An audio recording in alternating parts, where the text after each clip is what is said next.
Municipal કોર્પોરેશનમાં હાલમાં મચ્છરજન્ય cases બાબતે ચાલુ માસ દરમિયાન સાદા મલેરિયાના ટોટલ 135 કેસીસ, ડેન્ગ્યુના 470 કેસીસ અને ચેરી મલેરિયાના 13 કેસીસ અને ચિકનગુનિયાના 28 કેસીસ હાલ સુધીમાં રિપોર્ટ થયેલા છે. મુખ્યત્વે ચાલુ માસ દરમિયાન ડેન્ગ્યુના કેસીસ રિપોર્ટ થયેલા છે. આ એક પીક સિઝન છે. ચોમાસાની સિઝન દરમિયાન જે વરસાદ રૂકી જતો હોય છે ત્યારબાદ ડેન્ગ્યુના કેસીસ કમ્પેરેટિવલી વધારે જોવા મળતો હોય છે.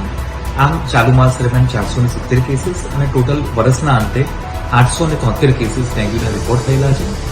મુખ્યત્વે આ જે કેસીસ આવેલા છે એ શહેરના પશ્ચિમ વિસ્તારમાં એટલે કે બોડકદેવ વિસ્તાર છે, થલતેજ વિસ્તાર છે, તદુપરાંત સાઉથર્ન પાર્ટમાં લાંભા વિસ્તાર છે, ઈસ્ટર્ન પાર્ટમાં રામોલ હાથીજણ વિસ્તાર છે, તેમજ પાલડી અને નવરંગપુરા વિસ્તારમાંથી પણ આ ડેન્ગ્યુના કેસીસ રિપોર્ટ થઈ રહ્યા છે. કોર્પોરેશન દ્વારા અત્યાર સુધીમાં ટોટલ મલેરિયા માટે 9 લાખથી પણ વધારે બ્લડ સ્મેર કલેક્શન કરવામાં આવેલું છે.